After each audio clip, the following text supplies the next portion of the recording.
souhaite à tous la bienvenue. J'ai vu pas mal de noms que je ne connais pas et vous êtes bien entendu tous les bienvenus aux conférences de la Société géographique de Liège.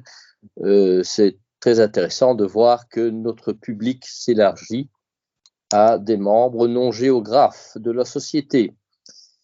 Aujourd'hui, nous avons encore organisé la réunion sous forme de visioconférence. Les circonstances n'étaient pas encore tout à fait favorables que pour réorganiser une conférence en présentiel. C'est bien malheureux, mais nous espérons que la prochaine conférence du mois donc, de novembre, qui portera sur le climat, nous espérons que nous pourrons l'organiser en présentiel. Alors nous accueillons aujourd'hui un orateur prestigieux s'il en est, puisque nous l'avons vu à de nombreuses reprises intervenir au micro de la RTB en digne représentante de la géographie dans le cadre de la crise du Covid. C'est une conférence de rentrée prestigieuse, en tout cas nous la voulons comme telle. Et je vais passer la parole maintenant directement à mon collègue, le professeur Jean-Marie Halleux, pour présenter la conférence et la conférencière. Je vais vous demander de couper le micro jusqu'à la fin de la conférence où commencera la séance de questions-réponses où là, chacun interviendra à son tour. Jean-Marie, je te donne la parole. Voilà, donc c'est effectivement avec plaisir que je peux présenter le professeur Linard. Donc, Madame Linard est professeure au département de géographie de l'Université de Namur depuis 2015. Madame Linard est licenciée en sciences géographiques et docteur en sciences de l'UC Louvain, avec une thèse soutenue en 2009. C'est une thèse qui a été réalisée sous la direction du professeur Éric Lambin et qui a été consacrée à la modélisation spatiale de systèmes infectieux. Donc, en l'occurrence, Madame Linard a analysé le virus Poumala, la borréliose et la malaria, dont je pense nous allons parler ce soir. À la suite de sa recherche doctorale, Catherine Linard a poursuivi ses travaux donc dans le cadre de plusieurs post-doctorats à l'université d'Oxford d'abord, et puis ensuite à l'ULB, donc au laboratoire d'épidémiologie spatiale que dirige Marius Gilbert, donc bien connu aujourd'hui. Et puis, en quelques années, manifestement, ses recherches, ses publications, ses collaborations lui ont permis de devenir une experte reconnue au niveau international dans ces domaines de la géographie de la santé et de l'épidémiologie spatiale. Donc, Madame Linard est reconnue au niveau international pour ses recherches, mais Yves, comme tu le soulignais, elle est aussi maintenant connue, y compris par le grand public belge, puisqu'elle fait partie de ces, entre guillemets, nouveaux experts apparus suite à la crise sanitaire. Et donc, ça on lui a en particulier permis d'être nommé en 2020 au trophée Matière grise de vulgarisation scientifique, donc un prix qui vise à honorer les chercheurs pour leurs activités de vulgarisation. Et donc, avec cette crise sanitaire, le grand public a découvert les virologues, il a découvert les épidémiologistes, mais il a également découvert que la géographie peut, y compris, être utile en matière de santé publique, grâce à Catherine Linard en particulier, qui a toujours fait en sorte de se présenter comme une géographe de la santé devant les médias, plutôt par exemple que comme une épidémiologiste. C'est donc avec un grand plaisir que la Société géographique de Liège la reçoit ce soir pour qu'elle puisse donc nous donner sa vision des apports de la géographie dans les domaines de la santé et de l'épidémiologie. Voilà. Catherine, je te remercie de nouveau au nom de la Société pour avoir accepté notre invitation et je te cède immédiatement la parole. Merci. Merci Jean-Marie et bonjour à tous. Alors, voilà, c'est vrai que j'ai été plongée dans l'océan des médias de façon complètement inattendue ces 18 derniers mois. C'était lié en partie à mes liens étroits avec Marius Gilbert, comme on l'a bien dit. Mais s'il y a bien eu un impact positif de tout ça, c'est que j'ai fait découvrir cette discipline, c'est la géographie de la santé, qui était inconnue aux yeux de beaucoup. Et effectivement, j'ai toujours insisté pour qu'on me présente en tant que géographe. Voilà, ça me tenait à cœur aussi de défendre cette discipline qui est la mienne.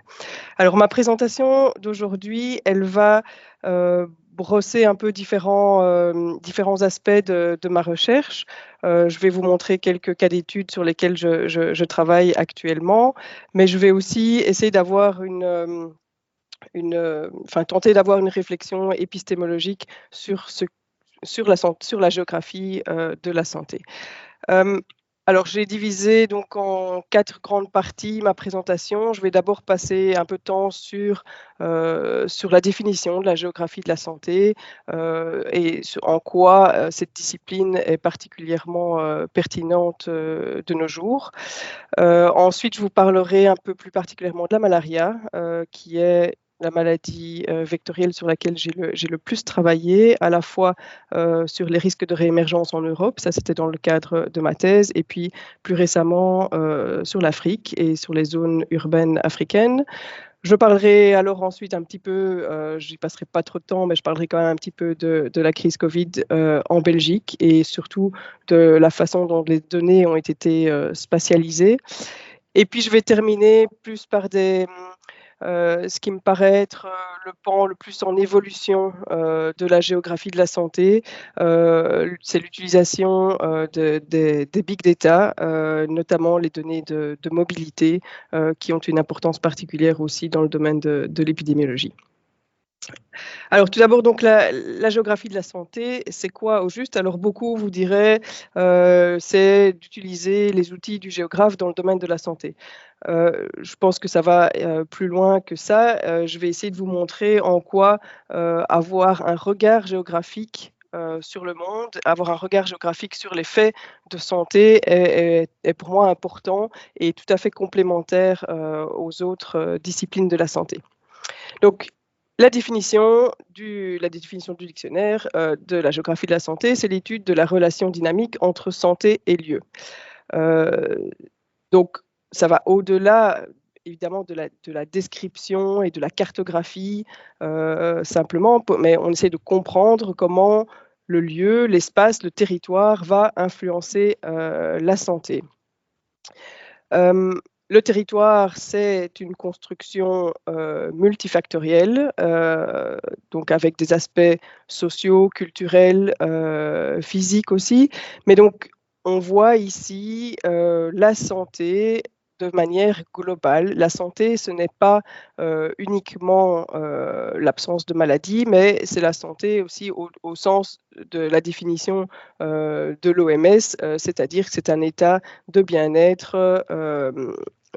bien-être social, psychologique, sanitaire, etc. Donc ça englobe pas mal de choses.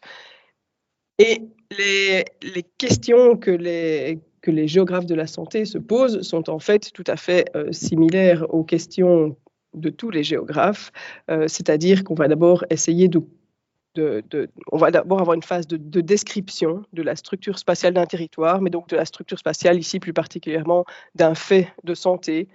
Pourquoi les centres de santé sont distribués de telle manière? Pourquoi y a-t-il plus de cas de Covid dans telle région que dans telle autre? Pourquoi la maladie a-t-elle émergé dans telle partie du monde? Donc ça, c'est plutôt de l'ordre du descriptif. Et puis alors, on passe bien sûr aussi, on essaye de passer à l'explicatif. Donc avant, on était plutôt dans le descriptif, le où, le quand, le quoi. Maintenant, on va s'intéresser à l'explicatif, donc c'est-à-dire le pourquoi, et en particulier le pourquoi là et pas ailleurs. Alors, la géographie de la santé, est intimement lié à l'épidémiologie spatiale. On en a parlé un petit peu dans l'introduction. L'épidémiologie, c'est quoi? L'épidémiologie, c'est une discipline qui essaie de décrire et de mesurer les caractéristiques d'une pathologie ou d'un état de santé dans une population. Donc, on essaye d'estimer le risque et on recherche aussi les causes. Plutôt avec une démarche statistique ici, à partir de données observées dans une population.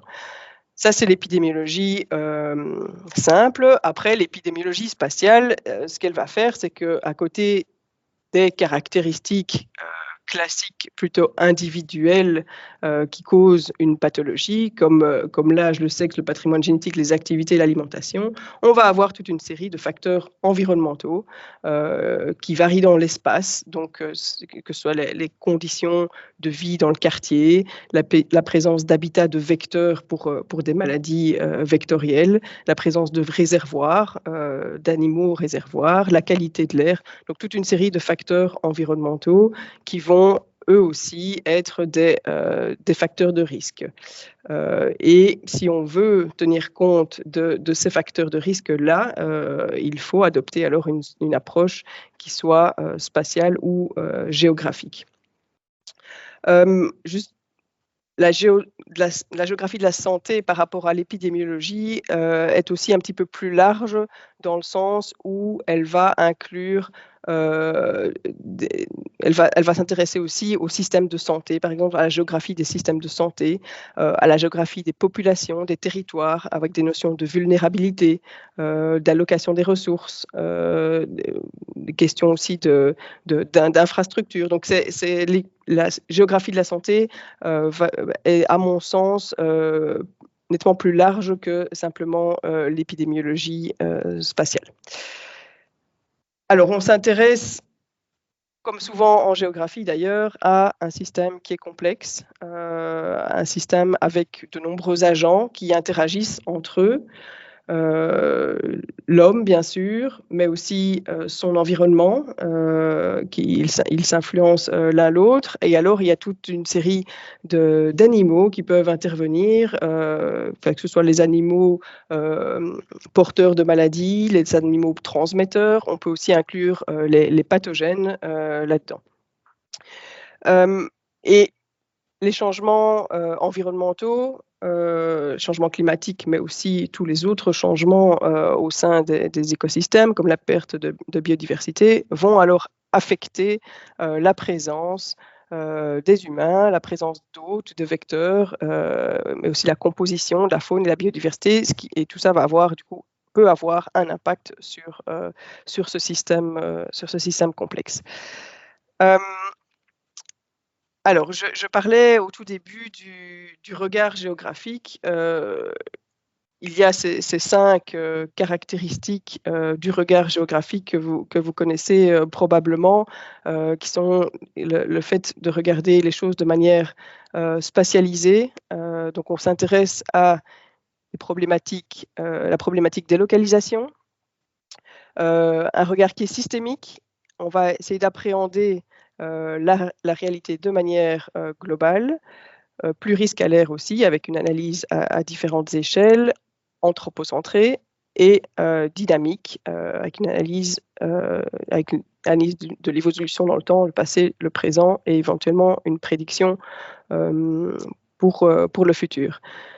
Et vous allez probablement sentir dans les exemples que je vais montrer après que, effectivement, je pense que mes recherches sont profondément ancrées dans ces 5 caractéristiques du regard qui sont celles-là et qui sont complémentaires, je dirais, avec tous les autres domaines de la santé.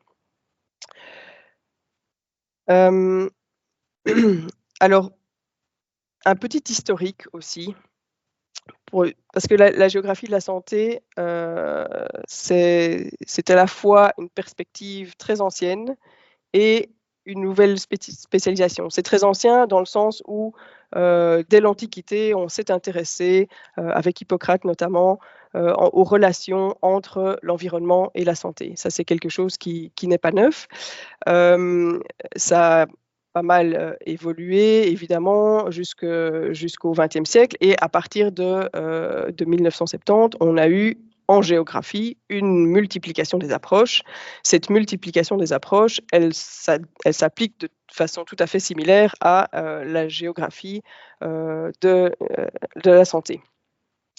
Alors, mon approche à moi, et vous allez aussi le sentir, je pense, dans la suite, c'est une approche plutôt quantitative avec la démarche statistique de l'épidémiologie.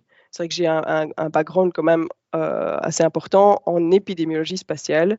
Donc, on va typiquement se baser sur des données observées dans une population, en faire des statistiques et de la modélisation spatiale.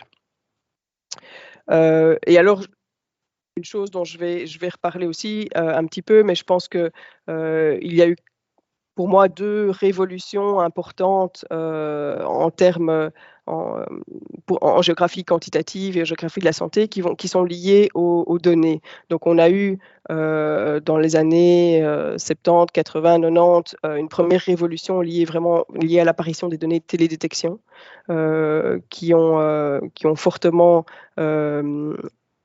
influencer les études en épidémiologie spatiale et en géographie de la santé. Et puis alors, actuellement, cette ère du big data change pas mal les choses aussi, et j'y reviendrai. Mais donc, il y a multiplication des approches, avec des approches plutôt quantitatives. Vous voyez sur le... Je vais peut-être mettre mon pointeur. Voilà. Sur la partie gauche ici, des approches plutôt quantitatives, notamment, ça c'est un modèle que j'ai fait durant ma thèse, donc ça c'est un modèle multi-agent, et puis des calculs d'accès au centre de santé par exemple. Et puis on peut aussi avoir des approches beaucoup plus qualitatives, des approches de la perception aussi, avec des techniques notamment de cartographie participative. Ça, c'est un travail d'étudiant qui a été fait en 2017-2018 où on s'intéresse à la perception des risques sanitaires des personnes, de leur espace de vie. On va aussi du coup examiner des facteurs plutôt socio-écologiques et de contexte et d'expérience subjective des individus. Voilà, alors moi je travaille moins sur ces aspects-là, mais c'est quand même une part importante aussi de la géographie de la santé. Alors la géographie de la santé s'inscrit aussi dans une démarche One Health. Donc c'est une initiative ou un mouvement qui a été créé au début des années 2000 et qui promeut une approche intégrée, systémique de la santé. Mais pas uniquement de la santé humaine, donc la santé publique, la santé humaine, mais aussi la santé animale et la santé environnementale. C'est une initiative qui est un peu née en réaction à l'hyperspécialisation médicale, au morcellement des disciplines. Ici, c'est basé sur l'idée qu'il n'est pas productif de faire une distinction entre santé humaine, santé animale et santé environnementale. Et un des objectifs d'ailleurs de cette initiative, c'est de mieux affronter les maladies émergentes, notamment avec un certain risque, un risque pandémique. J'aime bien ajouter à ça le One World, parce qu'on vit aussi tous dans le même monde, et je pense que justement cette pandémie de Covid l'a bien montré à quel point tout est lié et dans le monde hyper connecté dans lequel on vit. Alors, par rapport aux maladies infectieuses émergentes, elles ont quand même augmenté ces dernières décennies. Alors cette figure-ci n'est pas toute récente, mais je n'ai pas de figure actualisée de ça. Mais vous voyez ici le nombre d'événements d'émergence par décennie. Alors par émergence, on entend soit une dissémination récente à partir d'un réservoir animal, soit une augmentation significative de l'incidence d'une maladie ou de sa distribution géographique, soit un changement marqué dans la pathogénicité ou la virulence. Donc ça, c'est les différentes façons de définir une maladie comme étant émergente. Donc on voit que les événements d'émergence ont augmenté de manière significative au cours du temps, avec une incidence maximale dans les années 80, ici, qui correspond en fait à la pandémie de VIH. Alors, les différents panneaux ici vous montrent ces événements classés par type de pathogène, par type d'agent pathogène, par type de transmission. Est-ce qu'on a une transmission zoonotique, c'est-à-dire à partir d'un réservoir animal ou non, et puis en fonction de la résistance aux médicaments et du mode de transmission, ici vectoriel ou non vectoriel. Donc vectoriel, c'est par l'intermédiaire d'un vecteur, donc d'un animal, d'un insecte comme un moustique. Ce qu'on peut noter, c'est que 60%, et on le voit sur le panneau B ici, 60% des maladies humaines infectieuses connues sont des zoonoses, donc c'est-à-dire des maladies d'origine animale. Et la majorité de ces maladies-là, 72%, proviennent de la faune sauvage. Donc, c'est exactement ce qui, enfin, en tout cas, c'est pas encore prouvé à 100%, mais a priori, c'est ce qui s'est passé avec le Covid-19. C'est une maladie c'est une zoonose, une maladie qui a été transmise depuis la faune sauvage. On reviendra juste après sur les facteurs qui peuvent justement influencer ces émergences de zoonoses avec voilà, la carte qui suit juste ici. Alors ça, c'est une carte qui a été construite sur base des événements d'émergence existants qu'on a liés à toute une série de facteurs démographiques, environnementaux, biologiques. Donc, on a corrélé les émergences avec ces facteurs-là et on a fait une extrapolation pour essayer de prédire les hotspots de maladies zoonotiques émergentes dans le monde. Alors, évidemment, il y a un reporting qui peut être très différent d'un pays à l'autre dans le monde et la modélisation utilisée aujourd'hui corrige pour cet effet de reporting. Alors, le risque d'émergence, il est élevé dans les zones tropicales boisées, zones qui connaissent des changements importants dans l'utilisation des terres et où la biodiversité de la faune est élevée.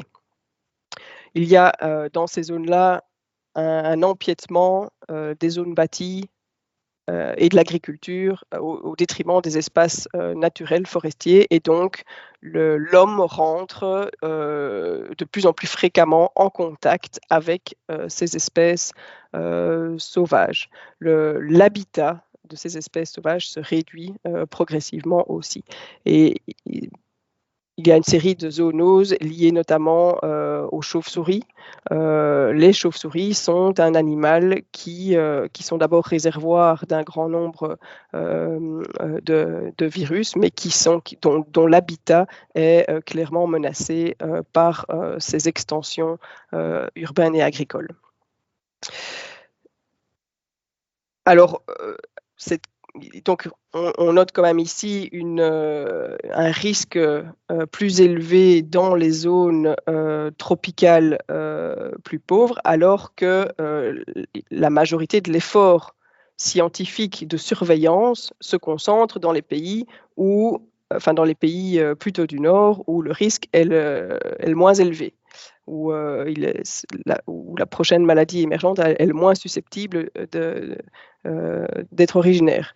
Il y a donc aussi ici un problème d'allocation des ressources.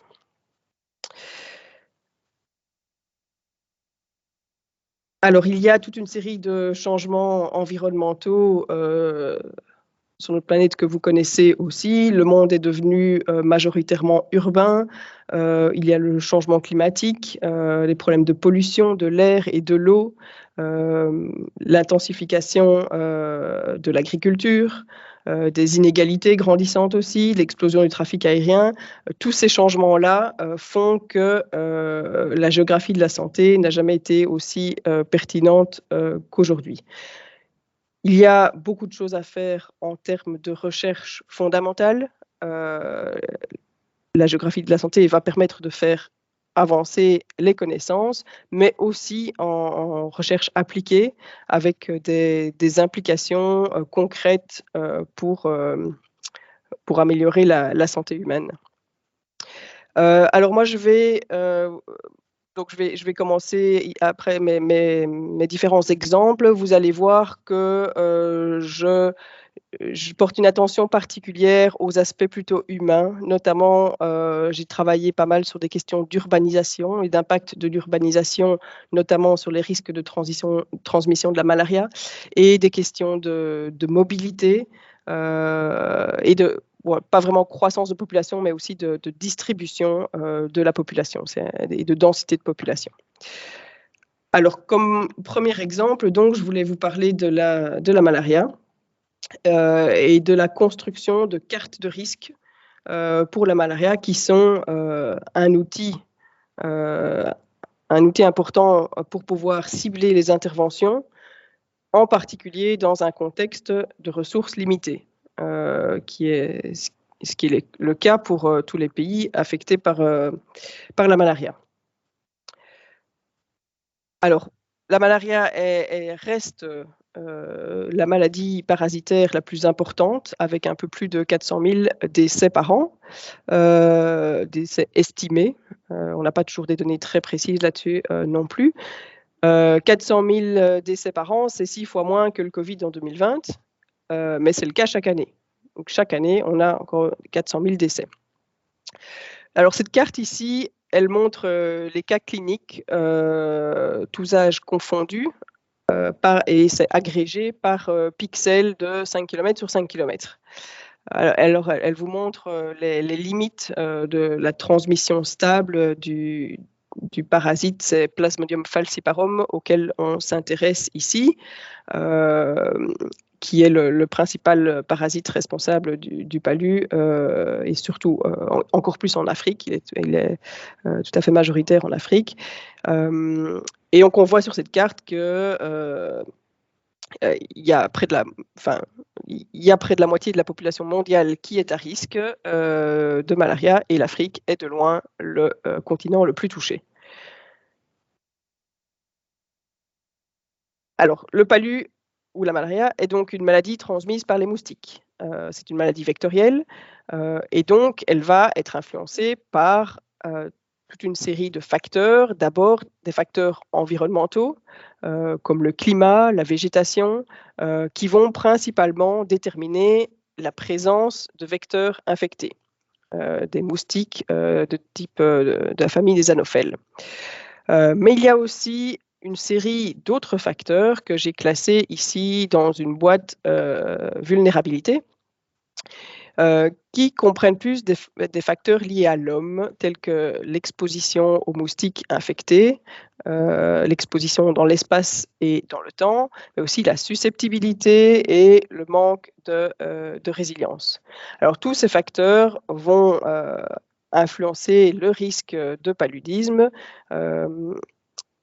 et vont faire que certaines populations sont donc plus touchées que d'autres. Alors une meilleure connaissance de ce risque, et en particulier de sa variation dans l'espace, va être alors importante pour cibler les interventions Et les mesures préventives, que ce soit des mesures préventives auprès des moustiques, contrôler les populations de moustiques, ou auprès des populations, réduire l'exposition par l'utilisation de moustiquaires, par exemple.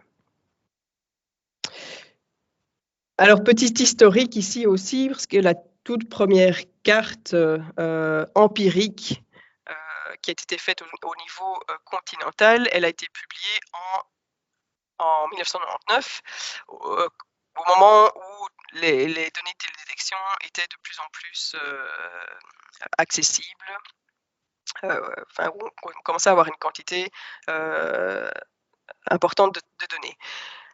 Il y a eu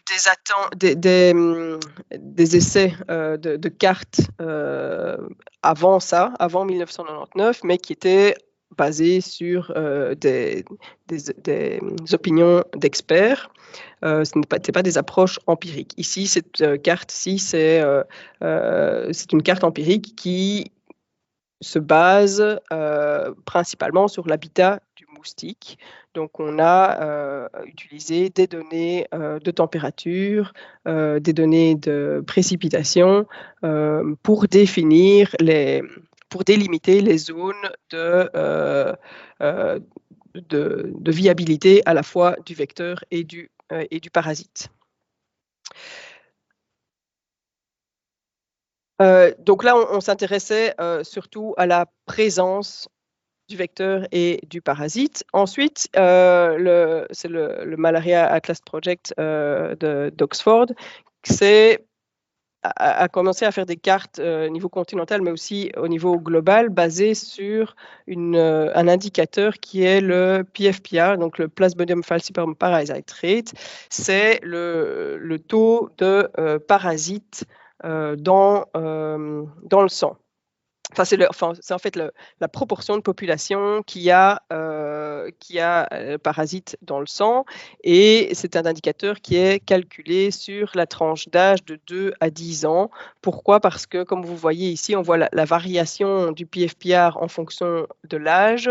Il augmente très rapidement jusqu'à l'âge de 2 ans, où il atteint un plateau, et à partir de 10 ans, ce taux diminue pour des questions avec l'acquisition de l'immunité, notamment. Et donc, un indicateur qui est robuste et comparable d'une région à l'autre, c'est ce PFPR, qui est calculé, du coup, enfin, c'est une variable qu'on peut extraire d'enquêtes. Donc, il y a toute une série d'enquêtes. Alors, il y a les enquêtes DHS, donc Demographic and Health Surveys, qui incluent parfois des données sur la malaria, mais il y a aussi des enquêtes spécifiques qui sont faites, comme le Malaria Indicator Survey, où on prend des échantillons de sang chez les enfants, et on teste donc pour la présence de parasites. Le gros avantage de ces enquêtes-là, c'est qu'elles sont faites de façon assez fréquemment et de façon comparable dans une grande partie de l'Afrique.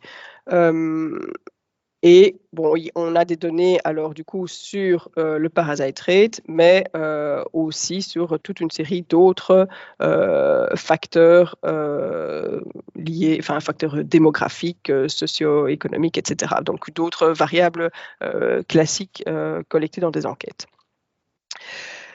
Alors, une fois qu'on a ces points, on peut alors les combiner avec des images satellites pour produire des cartes d'endémicité, comme vous voyez ici. Donc ça, c'est la carte produite par le Malaria Atlas Project, donc les collègues chez qui j'ai travaillé pendant mon postdoc à Oxford. Ici, on a une carte basée sur des images MODIS à 1 km de résolution. Et donc là, toujours, on s'intéresse principalement à des variables environnementales, donc c'est-à-dire température, humidité, végétation. Donc on s'intéresse à cette boîte-là. Alors moi, dans mes projets plus récents, j'ai essayé du coup d'inclure aussi des facteurs plus humains, des facteurs de vulnérabilité. Voilà, et parce que c'est une facette importante du risque de malaria. Il y a des populations plus susceptibles que d'autres qui sont donc plus à risque. Alors pour ça, pour mieux évaluer cette vulnérabilité, du coup, on a besoin là de données plus précises sur la population d'abord. Combien de personnes il y a, comment est distribuée cette population, et c'est pas forcément évident d'avoir des données détaillées d'un point de vue spatial en Afrique, dans une grande partie des pays africains. Alors, on doit aussi avoir quelques informations quelques caractéristiques sur cette population, caractéristiques démographiques notamment, et puis éventuellement des caractéristiques socio-économiques, et puis alors éventuellement inclure la mobilité. Ça ne va pas être fait directement dans ce projet-ci, mais j'y reviendrai plus tard. Alors, le projet dont je vous parle ici, il s'est intéressé plus particulièrement aux zones urbaines. Alors, on sait que le risque est globalement plus faible en zone urbaine. Pourquoi? Parce que le vecteur est moins présent. Les larves de moustiques ont moins de sites pour se développer. Mais on sait aussi qu'il y a une grande variabilité intra-urbaine avec des poches de transmission qui persistent. Et on le voit ici sur une image à très haute résolution de Ouagadougou, Burkina Faso, où on voit effectivement une grande hétérogénéité aussi en termes de bâti, de densité de bâti et densité de population. Et de niveau socio-économique également. On voit un quartier résidentiel planifié ici, juste à côté, un quartier plutôt de bidonville. Alors, l'idée du projet REACT dont je vous parle ici, c'était de voir donc comment les données de télédétection pouvaient améliorer les prédictions intra-urbaines de risque de malaria, en incluant donc aussi ces facteurs humains. Alors, on a collecté des données démographiques, socio-économiques, climatiques et environnementales à l'échelle de la ville, à des résolutions spatiales qui varient un petit peu entre les données, mais l'idée, c'était d'aller à un niveau relativement fin. On est en dessous du kilomètre. Enfin, on peut faire des prédictions, on peut faire des prédictions à 100 mètres, mais elles sont pas toujours, cette résolution-là n'est pas toujours appropriée. Par contre, on peut dire qu'à 1 kilomètre de résolution, les résultats sont fiables. Alors, on utilise beaucoup des données, des modèles de type machine learning avec des arbres de régression comme le Boosted Regression Trees ou les Random Forests qui permettent d'inclure un grand jeu de données, pas mal de covariates sans tenir compte nécessairement des multicollinarités entre eux. Ce sont des modèles qui sont très flexibles aussi, qui peuvent inclure des relations non linéaires. Et donc, l'idée, c'est de cartographier donc, le risque de malaria. Voilà, alors les cartes qu'on produit sont à 100 mètres. Maintenant, en fonction des cas, la résolution spatiale de 100 mètres n'est pas toujours pertinente. Et puis, on peut comparer alors aussi ces résultats d'une ville à l'autre. Alors, on a fait ce travail pour 2 villes actuellement, pour Kampala en Ouganda et Dar es Salaam en Tanzanie. Donc, avec le PFPR de 10 comme variable dépendante, on a fait une sélection des enquêtes parce que, en fonction des sources, la géolocalisation n'était pas toujours précise. Donc, on a sélectionné uniquement les points les plus précis, ce qui nous laissait 90 points pour Dar es Salaam et 39 pour Kampala. Chaque point représente un cluster, en fait, un cluster de personnes interviewées, enfin un échantillon de personnes. Et alors, pour des raisons de protection de la vie privée, la localisation du point n'est pas tout à fait exacte. Enfin, il y a eu une modification des coordonnées géographiques dans un rayon de 1 km dans les villes. Voilà. Donc, on a combiné ça avec des données notamment de richesse, un indice de richesse qui, lui, a été aussi extrait de ces enquêtes DHS, où on a c'est aussi le résultat d'une modélisation, hein, où on a combiné des indicateurs de richesse avec des variables liées à l'habitat, par exemple, à la structure spatiale du bâti et une série d'autres variables. Je ne vais pas rentrer dans le détail ici. La densité de population aussi, pour ceux qui connaissent WorldPop, ce sont les techniques de modélisation utilisées par la base de données WorldPop qui ont été appliquées dans ce cas-ci. J'ai malheureusement pas le temps de rentrer dans les détails là-dessus. Pardon. Et donc, voici les variables les plus importantes qui ressortent de ces modèles. Donc, les prédicteurs qui sont basés ici par ordre d'importance. Et avec, bon, vous voyez qu'il y a clairement des différences entre les villes, mais il y a aussi des similarités. Et les meilleurs modèles incluent toujours une combinaison de variables environnementales, l'eau, la végétation, et une série de variables humaines, en particulier le bâti informel, la classe de bâti informel qui revient chaque fois dans les prédicteurs les plus importants. Alors, la dernière étape de ces procédures de modélisation, c'est aussi de produire une carte de risque où on a une prévalence prédite. Excusez-moi.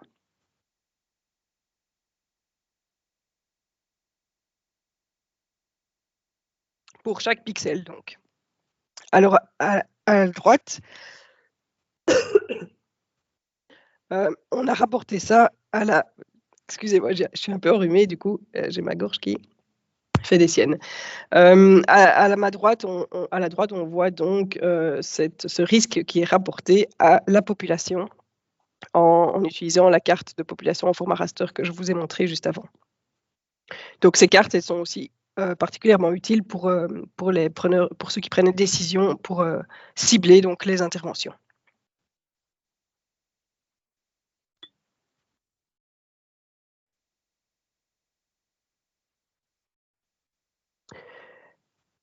Quelques résultats du coup de ce projet-là, c'est qu'il y a une grande variabilité dans ce taux de parasites, à la fois au sein des villes et entre les villes, que ce risque de malaria est chaque fois une combinaison de risques environnementaux et humains, de facteurs environnementaux et humains.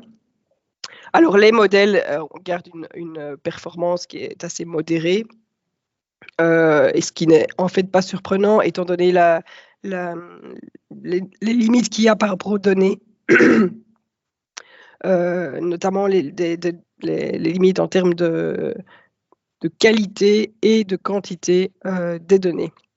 Et donc, ce genre de modélisation-là bénéficierait vraiment d'une systématisation encore plus importante des enquêtes sur la malaria. Voilà pour ma partie malaria. Alors, je vais maintenant vous parler un tout petit peu de la crise Covid et de la gestion des données spatiales qui a été faite.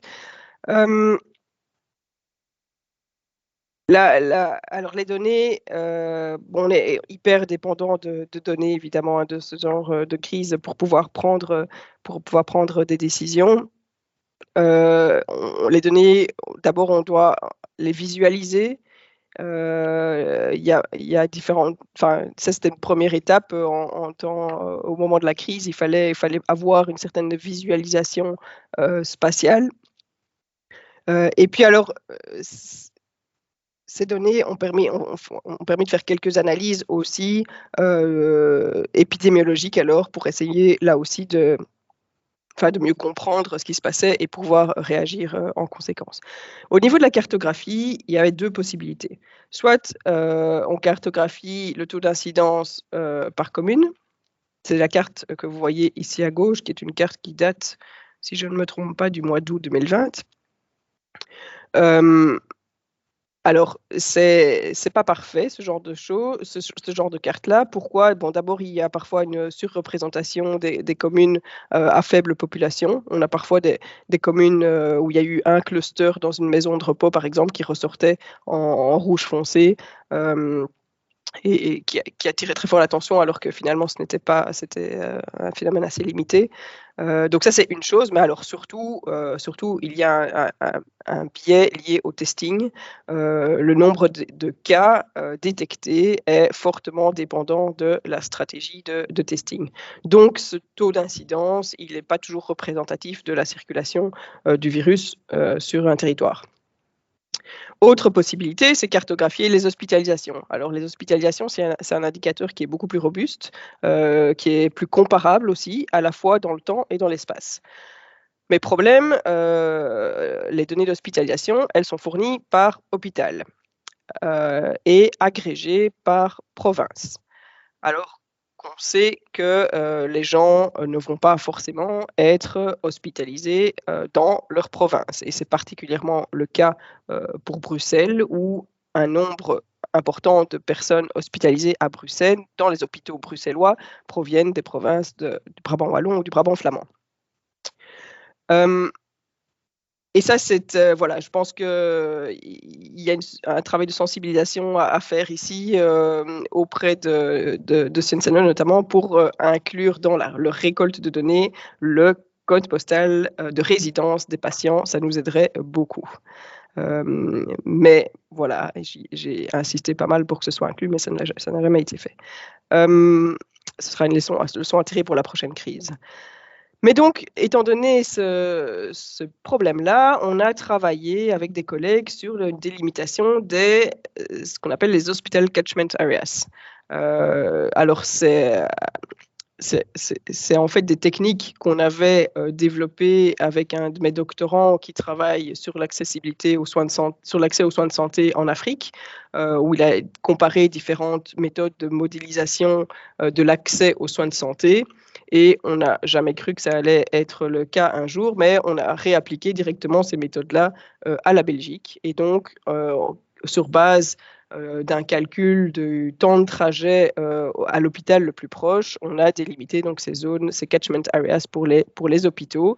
Et alors, quelques analyses statistiques ont été faites, des analyses ici d'épidémiologie spatiale, avec mon collègue Simon Delicourt de l'ULB, pour explorer les facteurs explicatifs de des variations spatio-temporelles ici de l'incidence des hospitalisations.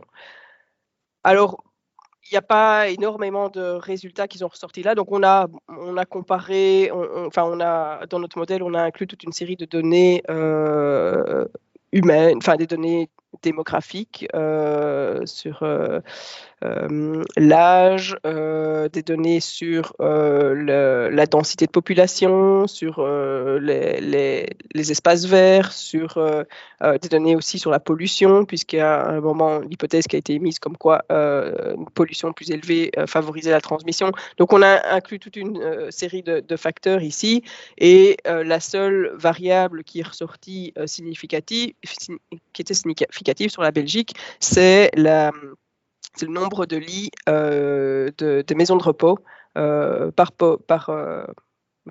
c'est le ratio du nombre de lits par population.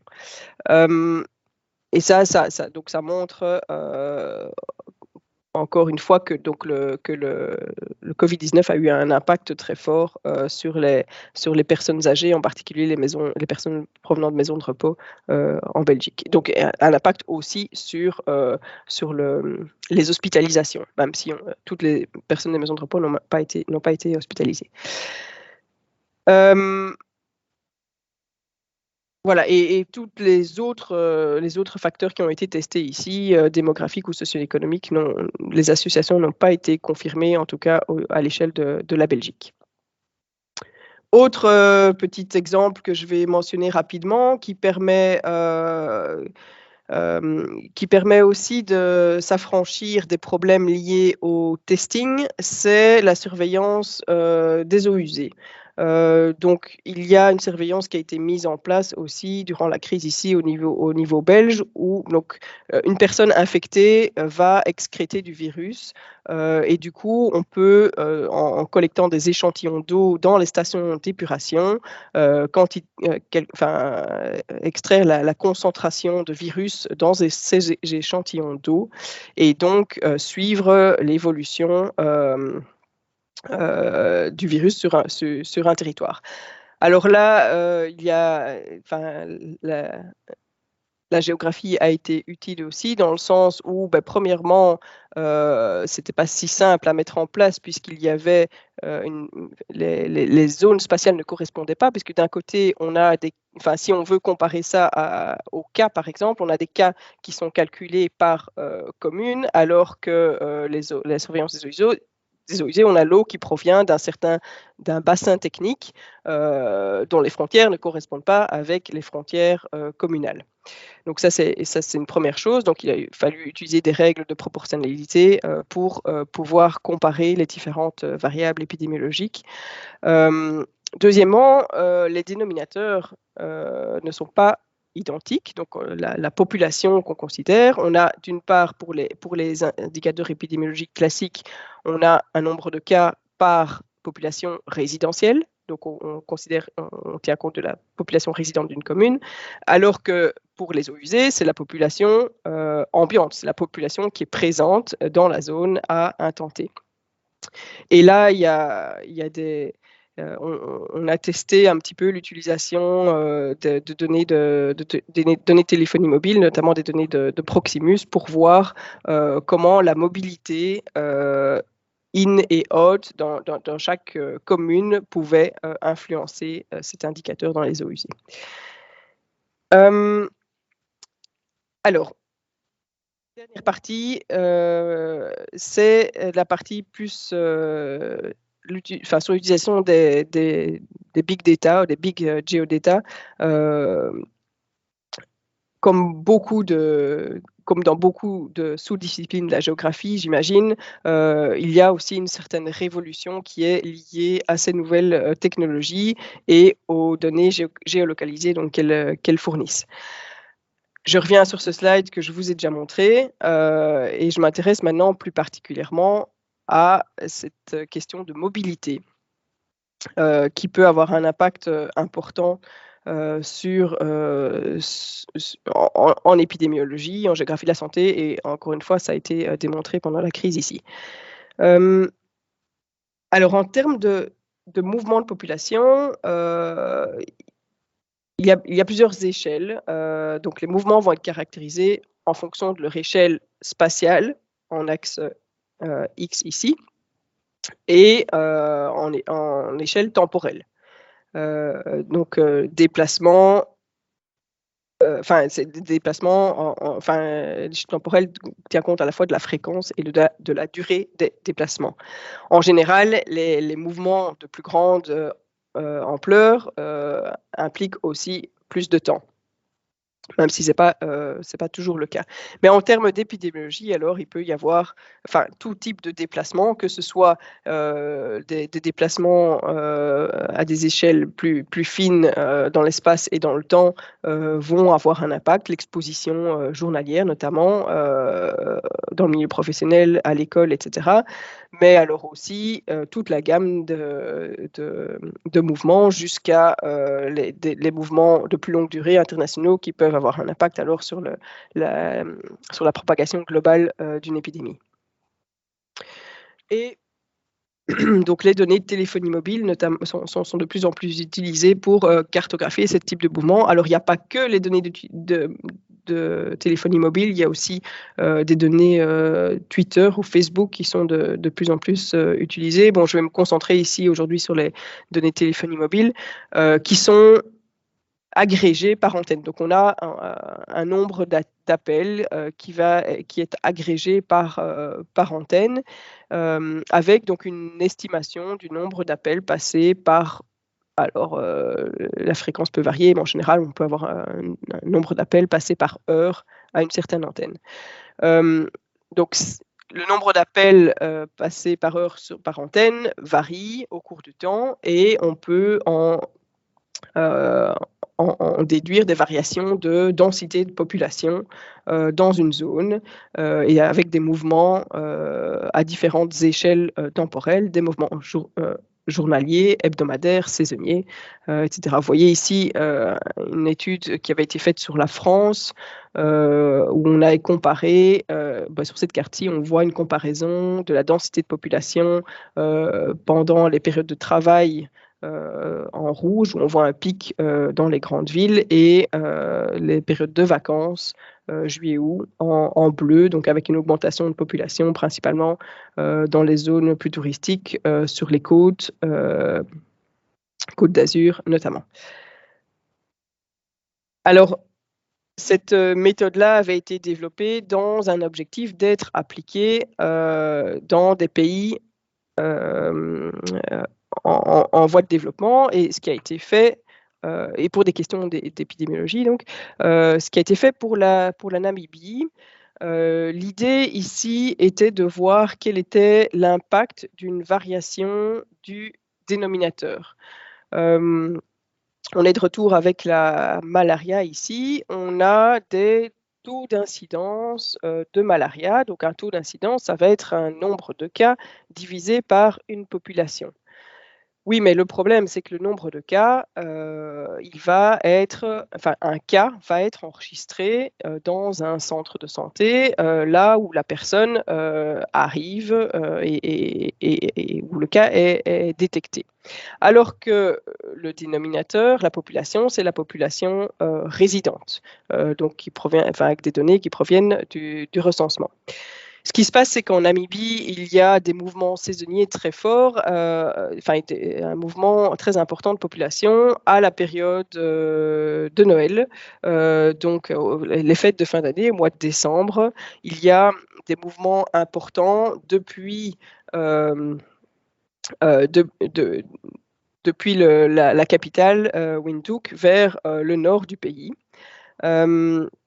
Et il se fait aussi que le nord du pays est la zone avec les taux de prévalence de malaria les plus élevés, et décembre étant aussi en plein dans la période plus intense pour la circulation de la malaria. Ce qui a été fait dans cette étude, c'est qu'on a recalculé des taux d'incidence en faisant varier le dénominateur et en utilisant la population réellement présente dans chacune des zones plutôt que la population résidentielle. Donc on a montré qu'en fait les taux d'incidence de malaria qui étaient calculés sur le nord étaient fortement surestimés, puisque la population, le dénominateur était en fait beaucoup plus grand que ce qu'on pensait à la période de Noël, qui est la période la plus intense pour la malaria. Voilà, donc exemple qui montre en quoi les statistiques de santé, et en particulier les dénominateurs, doivent être bien estimés pour faire pour obtenir des données non biaisées. Alors j'avais aussi, mais je crois que j'ai déjà passé pas mal de temps, que je vais essayer d'accélérer un petit peu. Une étude qui avait été faite ici sur l'hantavirus en Belgique. Et ici aussi, l'idée, c'était d'évaluer l'utilité des données de téléphonie mobile pour évaluer l'exposition spatio-temporelle à ce risque sanitaire-là. Donc l'hantavirus, c'est une maladie transmise par des rongeurs, des campagnols roussâtres, comme vous voyez ici, qui vivent en forêt et dans des forêts de feuillus surtout. Alors, c'est une maladie qui n'est pas très, très importante en Belgique, mais qui fluctue pas mal, en fait, avec certaines années des cas jusqu'à voilà, le maximum, ça a été près de 350 cas sur l'année en Belgique. Mais donc, c'est une maladie qu'on ne peut attraper qu'en étant en contact rapproché avec cette espèce, donc en se promenant en forêt, dans des forêts de feuillus par exemple. Donc l'idée ici était d'utiliser les données téléphonie mobile pour voir quels étaient à la fois les lieux et les périodes de risque plus intenses. Alors d'un point de vue temporel, on a calculé le nombre d'appels téléphoniques passés dans des zones forestières au cours du temps. Alors les zones qui ressortent, les moments qui ressortent, pardon, c'est évidemment les week-ends et les vacances scolaires où il n'y a où les plus grande part de la population se trouve en forêt pour des raisons récréatives, bien sûr. Et alors, d'un point de vue spatial, alors, on a identifié les zones de plus haut risque. Donc, un masque a été fait sur les forêts ici, puisque c'est vraiment cette transmission se fait qu'au sein des forêts. Et les forêts les plus à risque sont celles qui sont le long de la vallée de la Sambre et de la Meuse, à proximité des centres urbains. Donc c'est là où il y a le plus de monde en forêt. Et puis, je vais terminer avec cette analyse-ci, qui est une analyse qui a été faite sur les voyages pendant l'été 2020 et l'impact que ces voyages ont eu sur la circulation du virus après l'été. Alors, c'est une analyse qu'on appelle de la phylogéographie ici, où on va en fait combiner différents types de données, des données génomiques. Donc, on va analyser la séquence du virus et les petites mutations qui ont eu lieu dans cette séquence. Donc, données génomiques, données épidémiologiques et données de mobilité. Les données de mobilité ici, sont extraites de statistiques de trafic aérien et des données de Google. Et l'objectif de cette étude ici, c'était d'évaluer à quel point les lignées virales ont été importées de l'étranger. Donc, on peut vraiment retracer la phylogénie du virus, donc l'arbre généalogique, si vous voulez, du virus. Donc, vous identifiez de quelle zone il vient. Et donc, du coup, aussi d'évaluer à quel point la machine du Covid qui a été relancée en automne était due ou non à ces voyages. Donc, quelle était la proportion des chaînes de transmission qui avaient été importées. Et la conclusion de cette étude-là était que plus de 50% des chaînes de transmission ont été importés. Vous voyez la Belgique étant bleu clair ici. Donc, on était effectivement au-dessus des 50%. Et alors, autre conclusion importante de ce papier-là, c'est que plus l'incidence d'un pays est élevée, moins l'introduction de nouvelles lignées a un impact. C'est le cas, par exemple, pour l'Espagne, qui était un pays où les taux d'incidence étaient très élevés durant l'été. Donc, le virus circulait beaucoup en Espagne et du coup, l'introduction de nouvelles lignées a eu moins d'impact dans ce pays-là. Ce papier a surtout montré aussi qu'en fait, en un espace de temps relativement court, on peut massivement importer des chaînes de transmission. Voilà, alors je suis au bout de ma présentation. J'ai évidemment beaucoup de personnes à remercier ici parce que ce n'est pas uniquement mon travail, mais celui de mon équipe à Namur et puis de tous les collègues avec qui j'ai collaboré dans les différents projets. J'en oublie sûrement une série ici. J'espère qu'ils ne m'en voudront pas. Mais voilà, et merci à tous pour votre attention. Je suis tout oui pour vos questions.